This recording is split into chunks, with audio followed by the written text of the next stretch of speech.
اللہ الرحمن الرحیم۔ عزیز دوستو، قربانی بالکل قریب آ رہی ہے۔ 3 دن قربانی کو رہ گئے ہیں اور یہ عید الاضحیٰ اس حوالے سے بہت اہم عید ہوتی ہے کہ یہ موقع گوشت کھانے کا ہوتا ہے، کیونکہ جانور قربان کیے جاتے ہیں اور پھر جانوروں کا گوشت کھایا جاتا ہے۔ گوشت انسانی زندگی کی سب سے بہترین غذا ہے، سب سے زیادہ جسم کا بہت تیزی سے حصہ بننے والا، انسانی مسلز کو، عضلات کو، اعصاب کو تقویت دینے والا سب سے عمدہ، جو سب سے بہتر غذا ہو سکتی ہے وہ گوشت ہے۔ اسی لیے نبی کریم صلی اللہ علیہ وسلم نے بھی ارشاد فرمایا کہ سید الطعام اہل الدنیا و اہل الجنت اللحم، دنیا اور جنت والوں کے لیے جو سید الطعام ہے، کھانے کا سردار کھانا ہے، وہ گوشت ہے۔ گوشت تمام کھانوں میں سے سب سے بہترین کھانا ہے۔ یہی وجہ ہے کہ شروع ہی سے آدم و حوا علیہ السلام جب دنیا میں تشریف لائے، کچھ ابتدا میں تو انہوں نے شاید پتے وغیرہ، درختوں کے گھاس پھوس وغیرہ کچھ اس طرح کی چیزیں یا مطلب گندم وغیرہ کھا کر گزارا کیا، لیکن رفتہ رفتہ جب انہوں نے آلات تیار کر لیے تو انہوں نے جنگل سے شکار کر کے جانوروں کا گوشت کا استعمال شروع کیا، اور گوشت شروع سے ہی انسانی طاقت کا بہت بڑا خزانہ اور ذریعہ سمجھا جاتا ہے۔ سب سے زیادہ حیاتین قوت پیدا کرنے والی غذا وہ گوشت ہے۔ اس لیے قربانی آ رہی ہے، خوب گوشت کھائیں، لیکن بسا اوقات گوشت کی کثرت انسان میں کچھ امراض بھی پیدا کر دیتی ہے۔ اس لیے اس گوشت کے استعمال کو سمجھنے کی بھی ضرورت ہے کہ جب اس کا اعتدال کے ساتھ استعمال کیا جاتا ہے تو اس کا فائدہ زیادہ ہوتا ہے، اور جب بے اعتدالی کے ساتھ ہوتا ہے تو پھر نقصان بھی ہوتا ہے۔ ہر چیز کا استعمال اعتدال کے ساتھ ہو تو مفید ہے، اور جب اس میں بے اعتدالی پیدا ہو جائے تو پھر وہ نقصان بھی دیتا ہے۔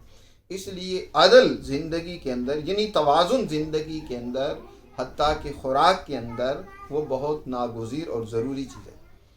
تو آئیے میرے عزیز دوستو، آج ہم آپ کو بتاتے ہیں کہ اولاً گوشت کو کیسے آپ استعمال کریں، اور پھر گوشت کی کثرت اگر آپ کو نقصان دے رہی ہو تو پھر آپ اس کا کیسے علاج کر سکتے ہیں۔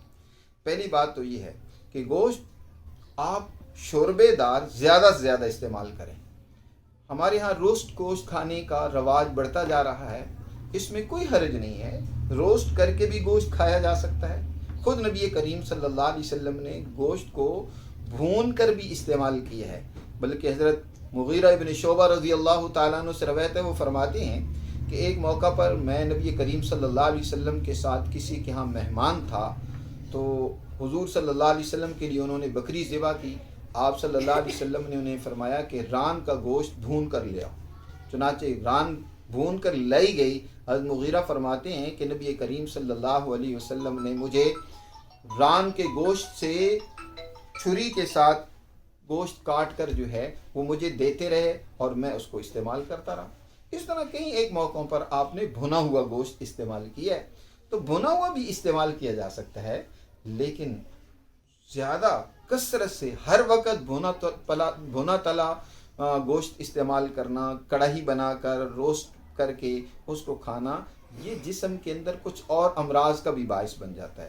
ایک تو یہ ہے کہ اس کے نتیجے میں خون گاڑھا ہو جائے گا، اور دوسرا یہ ہے کہ اس کے نتیجے میں آپ کے جسم کے اندر خشکی بڑھنا شروع ہو جائے گی، اور اس خشکی کا اثر آپ کے معدے اور آنتوں پر ہوگا کہ آنتوں میں فضلات رکنا شروع ہو جائیں گے۔ سادہ اور آسان لفظوں میں آپ کو بتاؤں تو اس کے نتیجے میں قبض بھی پیدا ہو جاتی ہے۔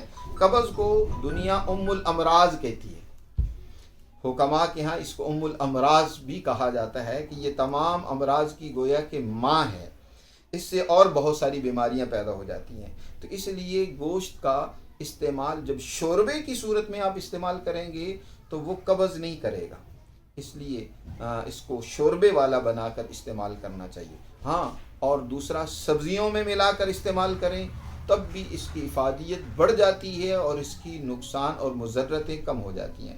سبزیوں کے ساتھ عید کے دنوں میں 1-2-3 دن تو آپ بھنا تلا بھی کھا سکتے ہیں، لیکن پھر معمول آپ سبزی کے ساتھ ملا کر کھانے کا رکھیں یا جو ہے شوربے دار بنا کر استعمال کرنے کا آپ معمول رکھیں۔ اب گوشت کو گلانے کے لیے خواتین کو ایک بہت مشکل یہ بھی پیش آتی ہے بسا اوقات کہ گوشت جلدی سے گلتا نہیں ہے، تو میں آپ کو ایک بہت ہضم میں بھی معاون ہوگا اور گوشت کو گلانے میں وہ بہت اہم کردار ادا کرتے ہیں، اور سادہ سا قدرتی ایک تحفہ ہے۔ اور میں یہ آگے انشاءاللہ اگلی ویڈیو کے اندر یہ بھی بتاؤں گا کہ اس کے کتنے فائدے ہیں اگر گوشت زیادہ کھانے کی نتیجے میں بدہضمی پیدا ہو جائے یا کوئی سوء مزاج کی اور صورت سامنے آ جائے، مثلا بعض لوگوں کے مسوڑے پھولنا شروع ہو جاتے ہیں گوشت زیادہ کھانے کی وجہ سے، اور یا درد کرنے لگ پڑتے ہیں، تو اس کے لیے اس کو کیا کرنا چاہیے؟